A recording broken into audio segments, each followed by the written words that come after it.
Bonjour à tous et à toutes, bienvenue sur Free Matin. Nous sommes le vendredi 5 octobre de l'an 2018. Dans l'actualité, essentiellement l'affaire Adjavon. Bonjour Kadira Chirou. Bonjour à vous Nadia Chirou, bonjour à vous chers amis internautes. À la une de l'actualité nationale ce matin, nous pouvons retenir l'audience à la Cour de répression des infractions économiques et du terrorisme CRIET en ce qui concerne le dossier de découverte de 18 kg de cocaïne pure dans un conteneur de Kaja Common appartenant à Sébastien Germain Adjavon. À la une de l'actualité également, nous avons la 73e session de l'Assemblée générale de l'ONU, la visite du chef de l'État à Washington. Nous avons les clarifications de la Société béninoise d'énergie électrique relatives aux plaintes à la facturation. Et pour finir, à la une des journaux, nous avons la 3e édition de Africa IT Expo. Et puis le bulletin matinal d'information, Carles Tomé, vous êtes déjà installé. Bonjour.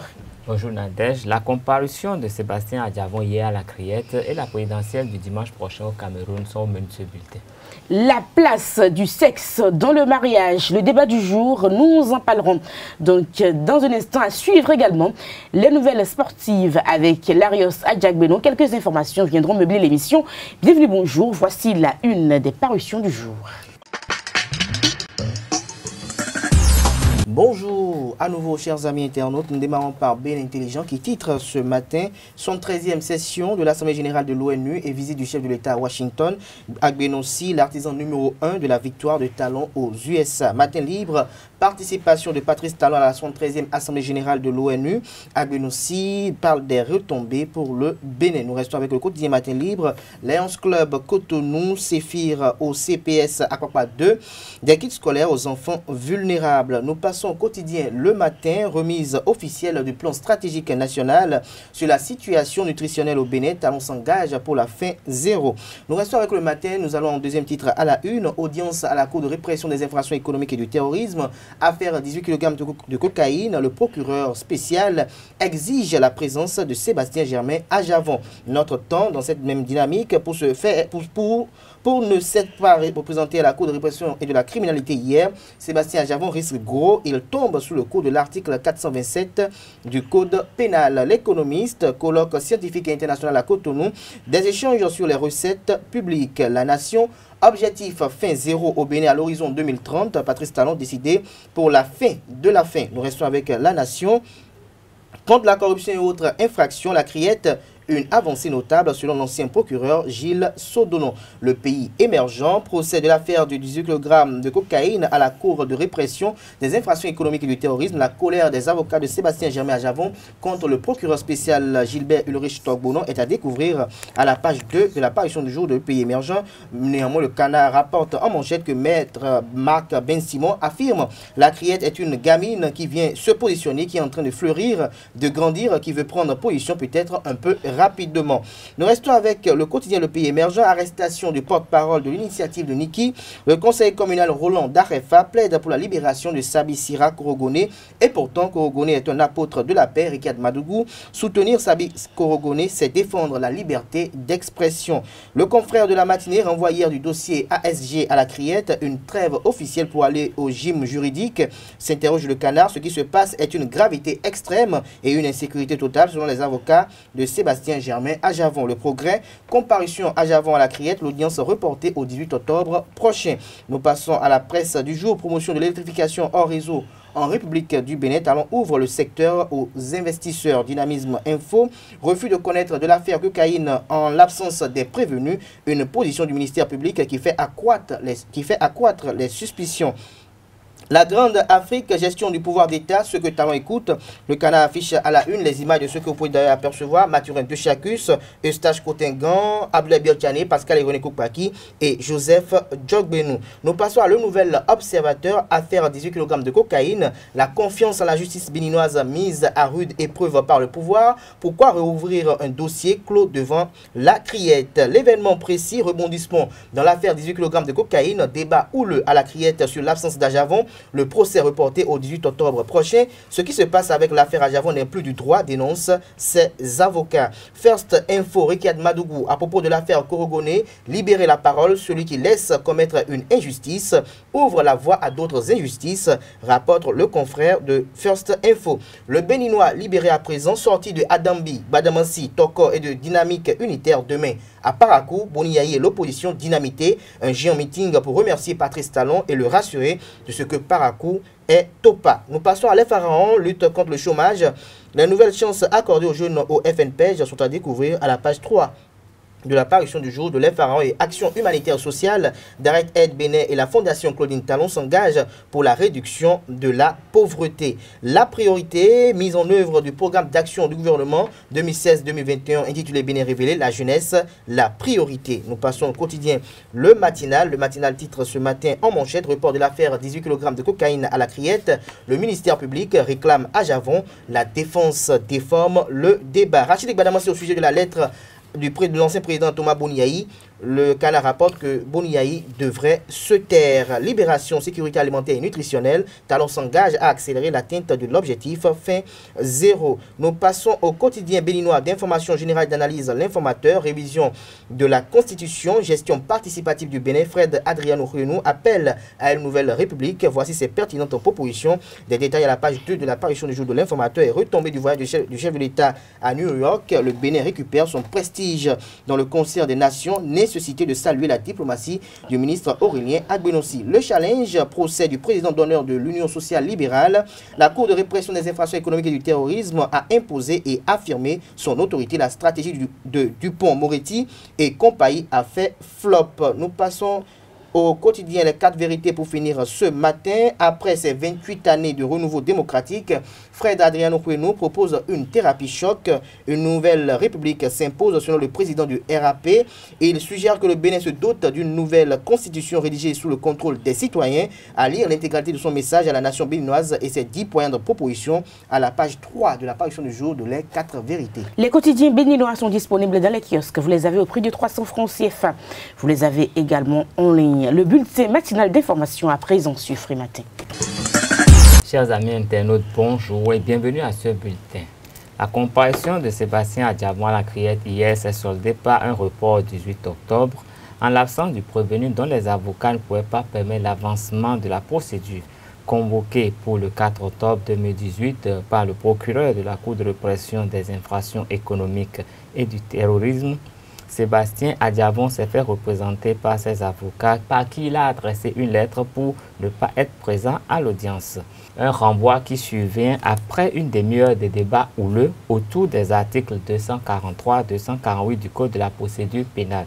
Le président du patronat béninois s'est fait représenter par des avocats à travers qui il a adressé une lettre au président pour que le jugement se fasse en son absence. Je vous invite à suivre Maître Marc Ben-Simon, porte-parole des avocats de la défense. Comme vous l'avez remarqué, l'audience s'est passée de manière très rapide. Nous nous attendions à une journée complète d'audience, voire une deuxième journée. Et au bout d'une demi-heure de débat, la Cour a fait le choix, dans sa sagesse, de renvoyer l'affaire au 18 octobre prochain. La raison est simple. Lorsque des avocats sont désignés par leurs clients, et en l'occurrence, M. Sébastien Adjavon et les 3 autres prévenus ont fait le choix de 10 avocats. 7 avocats béninois, 1 avocat de Côte d'Ivoire et 2 avocats français, mon fils et moi. Lorsqu'ils ont fait ce choix, conformément au Code de procédure pénale béninois, ils sont autorisés à désigner leurs avocats et à ce que leurs avocats les représentent devant la juridiction, c'est-à-dire qu'ils ne sont pas obligés d'être présents. Le procureur de la République a une toute autre lecture de l'article qui s'applique en la matière, qui est l'article 418 du Code de procédure pénale béninois. Il considère, lui, que la présence des prévenus est obligatoire et qu'en conséquence de quoi, s'ils ne sont pas là, les avocats n'ont pas le droit de prendre la parole. La Cour, peut-être incertaine quant à sa position, a préféré renvoyer contre l'avis de tous ceux qui étaient présents. Je parle évidemment des 10 avocats de la défense, dont nous, qui venons de France, mais je parle aussi des parties civiles qui étaient présents et de leurs avocats, des témoins qui ont été cités par le procureur qui était là, et éventuellement accompagnés d'un conseil. La Cour a préféré renvoyer. Ce qui me surprend au plus haut point, c'est que sur toutes les juridictions, y compris internationales, la représentation de son client est devenue la règle. J'en ai pour preuve la procédure que Maître Isiaka Moustapha, du barreau du Bénin, que mon fils Julien et moi-même avons suivi devant la Cour africaine des droits de l'homme et des peuples au mois de mai 2018, la représentation devant cette juridiction internationale qui représente toute l'Afrique, la représentation d'un client par son avocat est parfaitement autorisée. Monsieur Sébastien Ajavon n'était pas à nos côtés. Nous avons représenté ses droits. Comment se fait-il que devant des juridictions internationales, la représentation soit autorisée et que devant une juridiction, fût-ce la Cour répressive des infractions économiques de terrorisme du Bénin, la représentation ne soit pas possible? Comment se fait-il qu'on veuille à tout prix imposer la présence des prévenus et a priori surtout celle de Sébastien Ajavon? Pourquoi veut-on qu'il soit là? Est-ce véritablement utile alors que nous connaissons tous le dossier, que nous savons pourquoi il est renvoyé et que nous avons notre argumentation à développer? C'est une véritable inquiétude. Évidemment, je n'ai rien à dire sur ce plan-là. C'est M. Sébastien Ajavon qui décidera. C'est lui qui, dans sa conscience, fixera s'il sera présent ou non le 18 octobre. Par contre, avec mes confrères, nous allons évidemment vérifier ce qu'a pu dire et affirmer, me semble-t-il, de manière erronée, le procureur spécial de cette Cour en indiquant que la représentation était interdite. Toujours au sujet de ce procès, la découverte de 18 kg de cocaïne pure au port de Cotonou dans un conteneur contenant à Sébastien Ajavon, un avocat de la partie civile, maître générique à Wangon, considère que les conditions des articles sus-indiqués ne sont pas remplies. On l'écoute au micro de Abdelkader Achirou. Il y a à ce niveau aucune lecture spéciale à faire. Vous avez suivi les débats dès l'entame de la procédure, ou du moins à l'évocation de la procédure. Les conseils des prévenus ont essayé de déposer des courriers au terme desquels leurs clients souhaitaient ne pas être présents à la barre. Bien entendu, vous avez suivi les débats, les conditions de l'article 428 en l'espèce n'étant pas remplies, la Cour a donc estimé que leur présence était nécessaire pour pouvoir aborder le fond des débats. Voilà le point qui se pose. En fait, c'est parce que la Cour n'a pas voulu être longue dans ses appréciations. Le débat n'est pas au niveau de la désignation, non. Le débat qui se pose est de savoir est-ce que les conditions, les thèmes, les conditions prévues par l'article 428 du Code de procédure pénale sont-elles remplies en l'espèce? Et selon vous? En l'espèce, elles ne sont pas remplies. Et pourquoi? Encore que les arguments, vous verrez que dans les courriers des prévenus, ils n'ont pas évoqué la raison pour laquelle ils ne veulent pas comparaître devant la Cour. Or, au terme même de l'article 428, c'est par rapport aux raisons évoquées que la Cour pourra apprécier et savoir est-ce qu'il faut les suivre dans leur démarche ou ne pas les suivre. Je crois que, comme les conseils insistaient trop, la Cour a dû chercher juste cet argument pour se débrouiller. Sinon, conformément, c'est que les conditions de l'article 428 ne sont pas remplies en l'espèce. C'est vrai qu'il est permis à un inculpé, à un prévenu de ne pas être à la barre. Mais le premier acte en matière pénale, c'est l'inculpation. L'inculpation n'est pas faite et les conseils veulent se constituer. Ça pose un problème. C'est après l'inculpation, normalement, que les avocats peuvent se constituer. Voilà. Et puis, comme je vous ai dit, l'article 428, vous avez vu, on a lu l'article 431, qui a posé le principe et en même temps cette dérogation. Il a bien dit que, fort de ce que l'article 428 a dit, il faudrait comprendre la substance de l'article 428 par l'article 431, qui a bien spécifié que c'est seulement en matière, c'est pour les intérêts civils, que l'on peut se débrouiller de cette façon-là. Même si on voulait même le généraliser, il faudrait toujours revenir à l'article 428 pour voir si les conditions sont remplies. Créé par la loi modificative numéro 2001-31 du 27 août 2002 portant organisation judiciaire en République du Bénin pour traquer les fossoyeurs de l'économie nationale et lutter contre toute forme de terrorisme. La Cour de répression des infractions économiques et du terrorisme CRIET a vu le jour le lundi 27 août 2018 à la Cour d'appel de Cotonou. La CRIET est une juridiction spéciale qui ne doit pas être prise au sein d'une juridiction d'exception pour faire penser à une juridiction prévue pour réprimer ou violer suffisamment le droit de la défense. Dixit, le ministre de la Justice, Séverin Kenom. Pour plus de précisions, je vous invite à suivre ce récit signé Anifat Boukari. Créé par décret 2001-37 du 27 août 2002 et modifié par la promulgation de la loi 2018-13 du 2 juillet 2018 portant organisation judiciaire en République du Bénin et création de la Cour de répression des infractions économiques et de terrorisme, la CRIET a pour mission de lutter contre la corruption, connaître les dossiers de blanchiment de capitaux, de financement du terrorisme et de la cybercriminalité. Elle est aussi compétente pour connaître des faits relatifs au trafic de stupéfiants et des infractions similaires.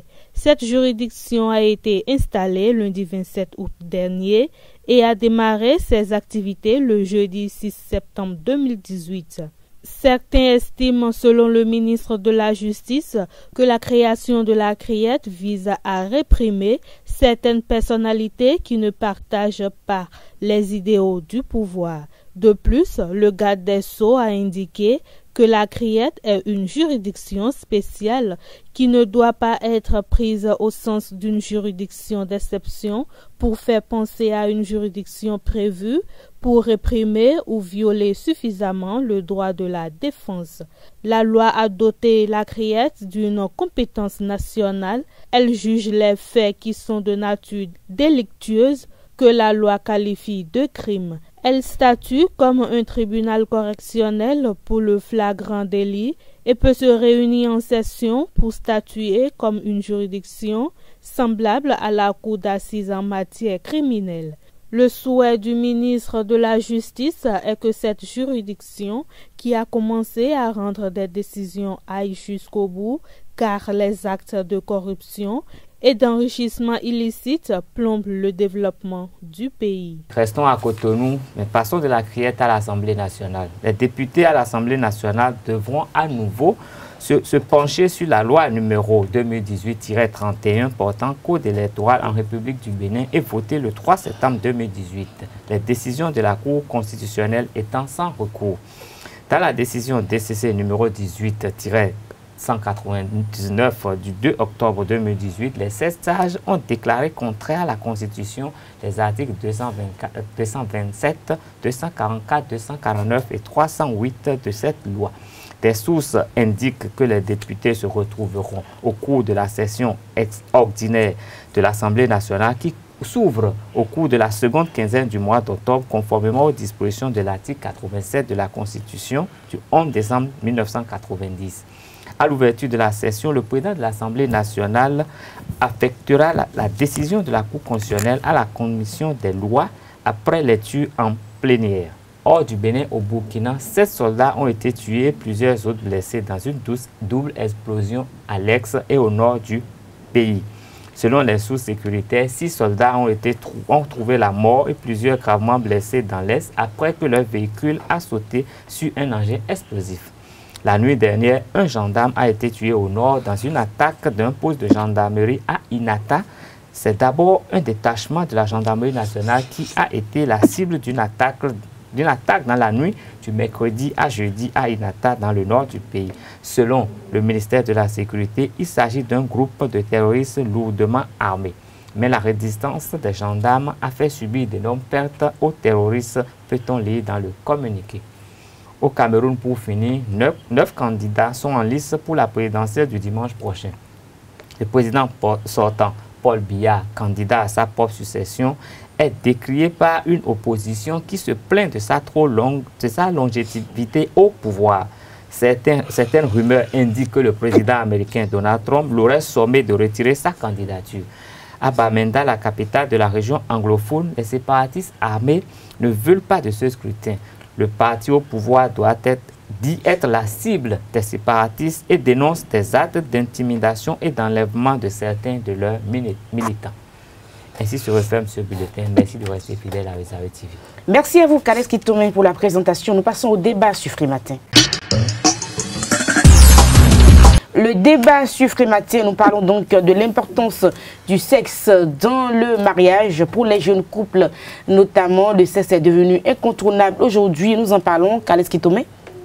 Je crois que le sexe a toujours été au centre d'un mariage et je crois que dans notre coutume ici, j'ai déjà entendu dire que la femme ne va pas chez son mari pour ce qu'elle a déjà chez son père. Parce que ça suppose que dans la maison familiale, elle a déjà tout, mais elle ne peut pas avoir le sexe. Donc la différence entre rejoindre la maison conjugale et rester dans la maison ou rester dans la maison familiale, c'est la présence du sexe.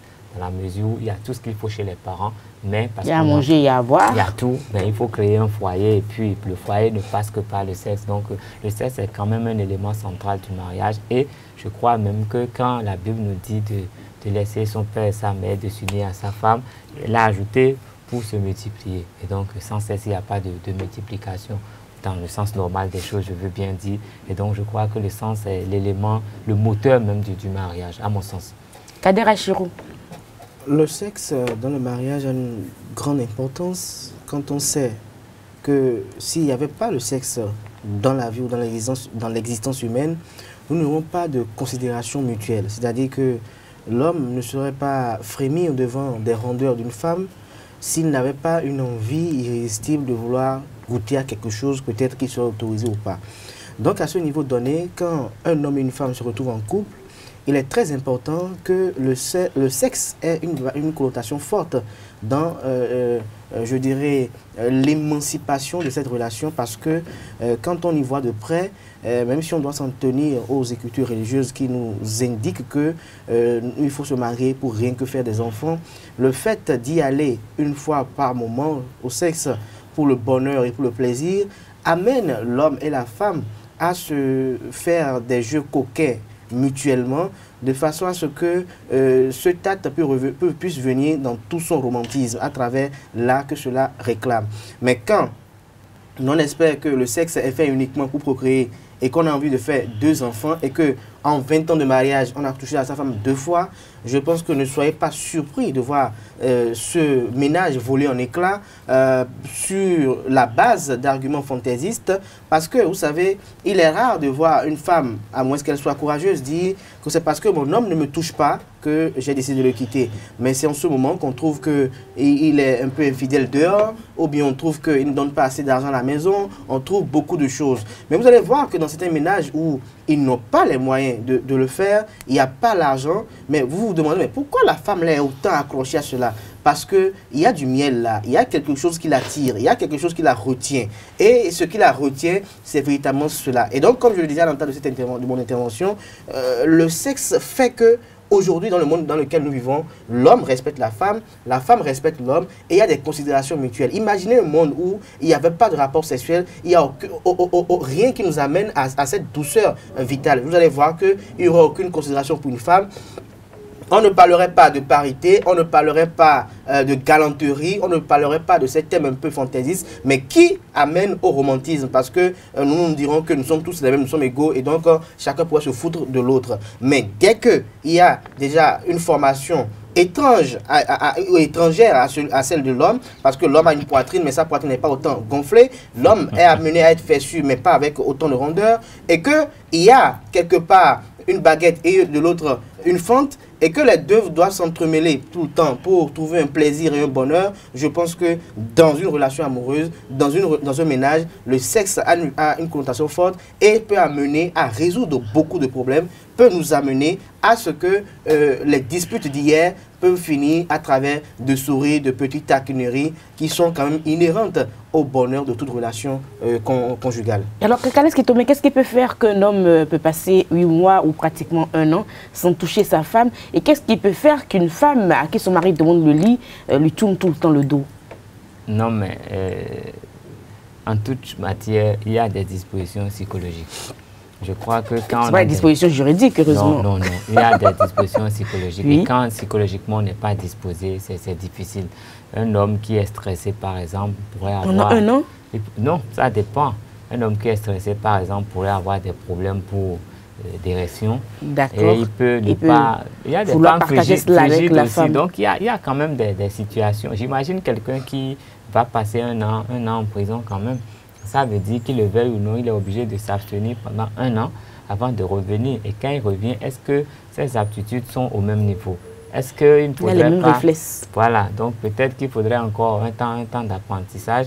Mais bon, il y a des gens qui, c'est parce qu'ils ont trouvé une maîtresse dehors que vraiment l'autre les épuise autant au point où quand ils arrivent à la maison, ils ne sont plus capables de rien. Ou c'est peut-être l'autre qui a trouvé un pompiste, un petit pompier, et puis bon, tout est entremêlé et ça se voit. Et puis avec l'âge aussi, vous savez, des fois avec l'âge, l'homme peut peut-être perdre certaines de ses facultés, il ne reste plus bien et tout. J'ai même vécu une anecdote le week-end passé. Il y a un vieux qui a déjà 75 ans passé et qui souffrait d'amnésie. Et quand j'ai voulu comprendre les causes de son amnésie, on m'a fait comprendre qu'une fois, sa femme, qui est pratiquement du même âge que lui-même, lui faisait comprendre que comme lui, il n'arrivait plus à démarrer, que c'était désormais ce gars qui était son copain. Et même à cet âge, mais l'homme s'est senti vexé et il a commencé à chercher par tous les moyens des produits pour retrouver sa virilité. Et donc, il accoste toute personne qui passe et qui propose des médicaments. Il en a pris pour pouvoir vraiment érecter comme il le faisait par le passé. Et malheureusement, il a fait une overdose. Il s'est retrouvé, il a fait une crise, il s'est retrouvé à l'hôpital. Il est revenu amnésique. Et donc, c'est pour dire un peu l'importance du sexe dans un ménage. Mieux, bien avant ça, j'avais déjà entendu autre chose. Il paraît qu'il y a un homme qui, après un accident, s'était fait opérer le sexe à l'hôpital. Et quand sa femme était arrivée et qu'on lui avait expliqué un peu, elle était venue voir le bandage. Elle a dit, c'est un point, elle a dit, donc, c'est vous dire qu'elle, au-delà de tout, le fait que son homme soit viril était capital pour elle dans son ménage. Et quand elle a senti que, il se pourrait que ce gars-là perde sa virilité, le choix est clair, quoi. Elle avait décidé de faire ses bagages et de partir. Et donc, il y a beaucoup de... Ça veut dire que celle-là, si elle est dans le ménage et que cet homme s'amusait à ne pas, en fait, satisfaire à cette obligation, et elle partirait, à défaut de trouver un sauveur derrière, elle partirait aisément. Et je crois qu'il faut savoir équilibrer les choses. Vraiment, parce que même si le sexe est important pour le couple, je pense quand même qu'il faut savoir raison garder. L'abus de toute chose nuit. Également, quand on se prive trop de ce qui doit être, ça aussi, ça peut poser des problèmes. J'ai déjà dit à quelqu'un, si je sais qu'en mangeant, je suis obligé d'aller au sel, ça veut dire que en vivant, je suis également obligé de faire d'autres rejets. Voilà. Kader Achiron. Je crois que, en ce qui concerne le sexe, dans une vie conjugale, c'est pas la virilité qui compte au-delà de tout.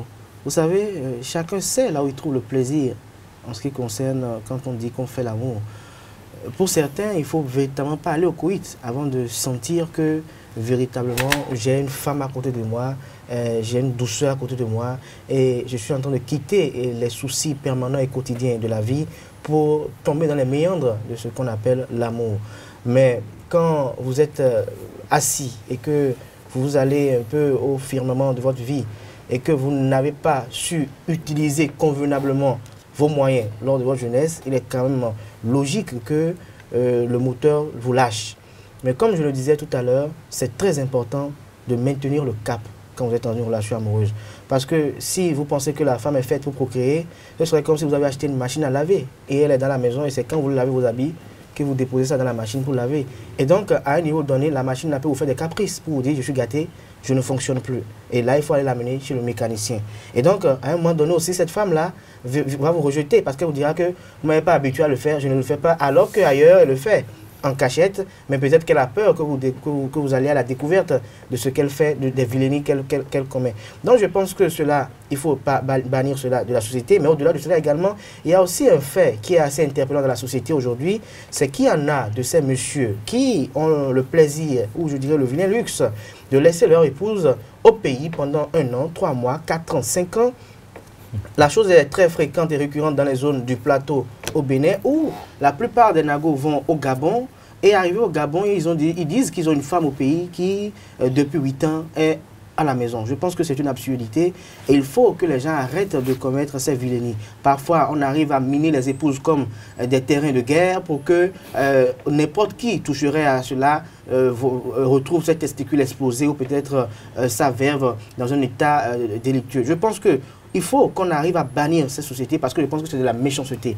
On ne peut pas avoir une épouse et l'empêcher d'aller à l'acte pendant 3 mois. Je pense que c'est pas du tout tolérable. Et il y a même une ethnie... Si, mais si elle est enceinte, par exemple, elle peut... Non, même si elle est enceinte, on va trouver les moyens un peu... Ça dépend. Non. Il y a des conditions qui vous interdisent d'aller à l'acte. Vous savez, c'est pour cela que... 3 mois, c'est trop juste, en fait. Même des organisations internationales, quand elles veulent vous demander du boulot, parfois, elles vous déplacent avec votre famille. Parce qu'elles savent que quand on vous déplace, si vous êtes un homme sérieux, conscient, vous devez être perturbé par dire « Ah, mon épouse est là-bas, il n'y a personne à côté d'elle, elle va au boulot, donc elle est comme un Bluetooth ou un Wi-Fi allumé. Et donc, n'importe qui passerait, qui a le bon code pourrait capter cela. Et donc, c'est un problème. Et donc, à ce niveau donné, le service responsable vous déplace votre épouse. Mais vous allez voir des gens qui disent qu'ils voyagent et qui laissent une épouse pendant 8 ans, 6 ans, 5 ans, et qui reviennent encore monter sur ça pour dire que c'est leur épouse. Et la dame aussi est toujours là, toujours rayonnante, toujours souriante. Et on dit que voilà, c'est l'épouse qui est là. Je pense que... Mais dans les temps anciens, les vieux partaient pendant longtemps et ils revenaient trouver... Je pense que dans les temps anciens, il y avait de réelles occupations qui amenaient nos parents à ne pas... vous savez, aujourd'hui, le sexe est un loisir aujourd'hui.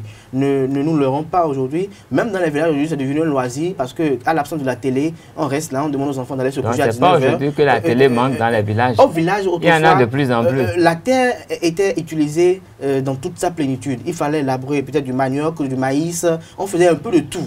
Et donc, on revenait le soir fatigué, épuisé. Et on avait le souci permanent de vouloir faire une récolte. Et donc, monsieur avait des modes de mauvaise appréciation. Les villageois faisaient beaucoup d'enfants. Monsieur avait un mode de il avait un mode de plusieurs épouses. Et donc, il le fait, mais pas comme aujourd'hui. Vous savez, aujourd'hui, quand vous prenez... Je ne veux pas faire cette comparaison. Je parle de ce que je sais. Il y en a qui, au moins en une semaine, touchent une femme au moins 4 fois. C'est possible. Vous voyez un peu? Alors que, par le passé, il y avait tout un national, je parle spirituel, parce que le monsieur, avec son fétiche qui est dans son champ, avant de le voir, c'est que je ne dois pas peut-être approcher une dame voilà, il y a beaucoup de choses. Et donc, il y avait une certaine retenue. Mais aujourd'hui, il n'y a plus de frontières. Il n'y a plus de barrières. Les jeunes nagent dans le sexe. Ils se baignent dedans. Et quand il y a un mariage aujourd'hui et que la femme ne donne pas, et ça, il faut condamner d'ailleurs ce stade pour une femme qui est au foyer, qui pense qu'elle peut avoir le droit de refuser quelque chose. Je pense que le sexe, c'est à la fois un devoir et un droit. Vous ne pouvez pas être marié à quelqu'un sans que vous n'êtes pas dans un état de santé qui n'est pas agréable, qui est instable, et refuser. Mais il y a la manière et les conditions. Il y a la manière. En toute chose, il y a la manière. Quand vous ne préparez pas la personne, quand vous brutalisez quelqu'un, soyez sûr que ça ne se passera pas bien. Elle va en souffrir. Si elle est endeuillée, on peut l'excuser. Si elle est dans un état de santé qui ne lui permet pas, on peut l'excuser. Mais qu'elle est bien portante et que, à cause d'une caprice, en voulant montrer que c'est elle la princesse, c'est elle la reine, décide de dire non pour montrer que elle aussi a une autorité, je pense que là, il faut sanctionner. Et la meilleure sanction, c'est de trouver un mécanisme. Non, pas une femme de mais trouver un mécanisme pour contourner cela. Je pense que autant l'homme doit répondre à cette obligation que la femme doit répondre. L'homme, qu'il fasse tout ce qu'il fait dehors, il doit faire un peu d'économie de batterie parce que c'est comme ça on utilise le téléphone. Il fait un peu d'économie de batterie pour qu'il rentre à la maison. Au cas où on va l'appeler, il faut qu'il réponde. Je voudrais revenir sur un petit détail que j'ai noté dans l'intervention d'Abdelkader Achirou. Il a parlé d'une durée de 3 mois. Je crois que ça paraît court, mais au fond, 3 mois, c'est très important. J'ai appris que quand quelqu'un, généralement en 3 mois, il a le temps de revenir sur une décision ou de ne pas le faire. Passer 3 mois, ce n'est pas sûr qu'il puisse encore parler de cette décision. Et je crois savoir qu'il y a une ethnie au Bénin. Voilà. Moi, je l'ai appris parce que, vous savez, un temps, j'ai côtoyé un peu l'islam. j'ai vécu avec une femme Yoruba et en discutant avec des personnes, je voulais m'informer pour savoir un peu tout ce qui retournait de leurs coutumes. En discutant avec un homme âgé qui était de surcroît un imam, il m'a fait comprendre que chez eux, que le fait de laisser une femme pendant 3 mois pouvait équivaloir à un divorce. Le fait de laisser une femme pendant 3 mois pouvait équivaloir à un divorce. Donc, voyager pendant 3 mois, si les choses ne sont pas bien faites, si vous restez sans nouvelles pendant 3 mois, c'est que c'est fini. Ça veut dire que si vous laissez une femme avec qui vous vivez sans cesse pendant 3 mois, si elle est de cette culture-là, directement dans sa tête, il y a quelque chose qui est déclenché. Elle peut dire, ah, 3 mois sont passés, ça veut dire qu'il y a un gros problème, peut-être qu'il est déjà engagé ailleurs et ça peut créer des problèmes. Donc, nous avons le devoir d'essayer de comprendre nos coutumes, nos valeurs. Surtout quand nous vivons avec quelqu'un, il faut essayer tout faire pour maîtriser un peu les valeurs de cette personne parce qu'elle voit ses parents, elle voit d'autres personnes qui sont de cette culture, qui vont lui donner des idées. On n'a pas encore eu le cas où pendant 3 mois seulement. Non, laissez tomber. Non. Il y a beaucoup d'hypocrisie. C'est vrai qu'il y a de la coutume. Bon, il y a des moments, moi j'entends. Il y a des personnes qui, lorsqu'elles tombent en état, elles ne peuvent plus rien faire. Non, je n'ai pas dit qu'on tombait en état et tout va bien. Et pendant 3 mois, vous l'ignorez, ça peut poser problème. Mais si vous êtes dans le foyer, mais si vous avez voyagé, non, vous êtes là. Et pendant 90 jours, vous ne faites rien. Non, mais laissez-moi. Je connais un couple et il laisse la femme pendant 8 mois. Oui, non, ça peut arriver. Maintenant, vous savez, il faut écouter. Je dis, pour mieux comprendre, il faut écouter nos mamans. Quand vous écoutez nos mamans, vous avez tout entendu. Quand une maman parle à sa fille que vous écoutez, vous entendez des choses qui vous font peur. Quand une maman parle à son fils, vous entendez... Ah, une maman, pour dire que la femme de son fils a commis l'adultère, il n'y a pas beaucoup de choses à voir. Hein. Elle va dire, s'il y a ci, s'il y a ça, qui a ça. Ah, cette femme-là, est-ce que... Elle ne va pas au bout de son propos, mais ça suppose des choses. Quand elle est avec d'autres personnes, elle dira que cette femme-là est déjà adultère. Donc moi, je me dis, j'ai pris l'habitude d'aller m'asseoir il y a un moment à côté de mes tantes, les grandes soeurs à mon père, pendant de longues heures à les écouter. Et je vous assure, on vous dit tout de la société. Tout ce qui se passe, on vous le dit. Mais si vous ne les approchez pas, vous ne pouvez pas savoir. Et c'est elles qui donnent des conseils aux filles, c'est elles qui disent des choses à leurs frères, qui influencent beaucoup leurs frères, qui font des choses qui ne sont même pas, dont ils n'ont même pas envie, mais elles les travaillent. Vous savez que notre société, elle est dirigée par les femmes. Bien sûr. Elles se font discrètes, mais c'est elles qui dictent toutes les lois. Quand on doit chasser une femme de la maison, c'est un temps qui se lève, qui met en place un processus, et vous allez tous adhérer au processus de façon passive. Sans comprendre. Et c'est au bout du rouleau que il faut vraiment être intelligent et se poser des questions pour comprendre d'où c'est parti. Donc, il faut faire attention à ce que nos mamans disent. Et vous saurez si après 3 mois, on a encore une femme ou pas. Je dirais que, in fine, il faut nous retenir que la femme, c'est notre propriété. Parce que dès qu'on a la femme n'est pas la propriété de c'est notre partenaire. Vous savez, au-delà des partenaires, dès que la fille a un petit problème, quand les parents viennent, ils s'en prennent automatiquement à vous. Même si elle a fait une caprice, elle a mal pris un médicament et autres, on vous demande quelle est votre responsabilité. Mais c'est pareil pour la femme aussi. Pareil pour la femme.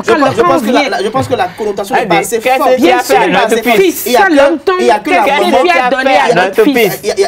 la maman qui peut-être dans son instinct humain d'ailleurs peut s'en prendre à sa belle-fille pour demander à mon fils qu'est-ce qu'il a mangé. Non, c'est pas comme tu le dis là. Qu'est-ce que tu as donné à manger à mon fils? Qu'est-ce que tu lui as fait? Quand un homme tombe malade, on vient et dit qu'est-ce qui lui est arrivé? Qu'est-ce que tu lui as fait?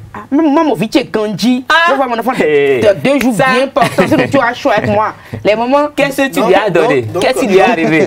Donc, ce que nous devons retenir, c'est qu'il faut inviter les hommes, les mariés, à ne pas rester distants de leur épouse. Au moins toutes les 2 semaines, essayer de faire un tour, les voir dans leur chambre, puisque même s'il y a des couples où les gens ne vivent pas dans la même chambre, essayez de les voir, un petit câlin, un petit bisou. Je pense que ça redynamise un peu la relation. Mais rester à l'écart, comme Khaled Kitoué l'a évoqué tout à l'heure, 90 jours, c'est assez fort pour permettre à une femme de pouvoir commettre des égarements. Et dès que c'est déjà commis une fois, vous savez, ce qui est difficile et dangereux au niveau de l'adultère, c'est la première fois qui est dangereux. Dès qu'elle arrive à franchir le Rubicon de la première fois, c'est fini, elle tombe dedans. Et dès qu'elle est en parfaite harmonie avec des hommes qui n'ont aucune aucune retenue de savoir qu'une femme, elle est mariée ou pas, vous allez voir que automatiquement... et pourquoi les hommes paient cette retenue-là? On y reviendra dans le débat. Le bitume est déjà fait et vous voyez, les voitures circulent. Parce que lorsqu'on dit aujourd'hui à un homme à Cotonou, je suis marié, il dit je suis marié aussi. Et ce n'est pas bien. Merci à vous, Kader Achirou, Kales Ketoumé. Merci, c'était le débat. On retiendra que le cesse est important donc dans le mariage, mais encore, libre cours à vos commentaires chez vous. Nous passons au sport. Les sports sur Frimatin, Larios Adjagweno, bonjour. Bonjour Nadège. Demain à Buenos Aires s'ouvre donc la 3e édition des Jeux olympiques de la jeunesse. Le Bénin se fera représenter par 3 grands athlètes. C'est cela même Nadège. Mireille Huito en athlétisme, Nafisat Radji en natation et Delmas Ncha en tennis sont les représentants béninois à ces Olympiades en Argentine. Présents à Buenos Aires depuis le 1er octobre, ces ambassadeurs béninois sont allés hier à l'école de l'épineuse question du dopage dans le sport avant le coup d'envoi de la compétition demain. Il faut dire que plus de 4000 athlètes, influenceurs et jeunes dirigeants susceptibles de changer la donne seront sous les feux des projecteurs pendant 12 jours intenses de compétition de haut niveau et d'innovation. Et pour finir, il faut dire qu'il y a environ 239 épreuves qui seront à cette 3e édition des Jeux olympiques de la jeunesse. C'est sûr que le stade de Buenos Aires sera rempli. Oui, effectivement, parce que quand on parle des Jeux olympiques, c'est une compétition de haut niveau. C'est une compétition de haut niveau et en plus, ça rassemble toute la planète sportive. Et à ces Jeux, c'est la jeunesse, c'est les futurs stars du sport mondial qui seront en action et pendant du 6 au 18 octobre. Prochain. Merci à vous, Larios Adjagweno. Le week-end sera riche en actualités sportives ou pas? Il faut dire que déjà les écureuils seront du côté de la France à partir du lundi prochain pour la préparation de la double confrontation contre l'Algérie. Et hier, le sélectionneur algérien Jamal Belmadi a dévoilé les 23 Fennecs qui vont affronter nos vaillants écureuils le 12 et le 16 octobre prochain. Merci à vous, Larios Adjagweno. C'était donc les sports pour conclure cette émission matinale Frimatin que nous avons eu du plaisir à vous présenter. Portez-vous bien, restez fidèles à nos programmes. Excellent week-end en compagnie des programmes de Zawi TV. Au revoir.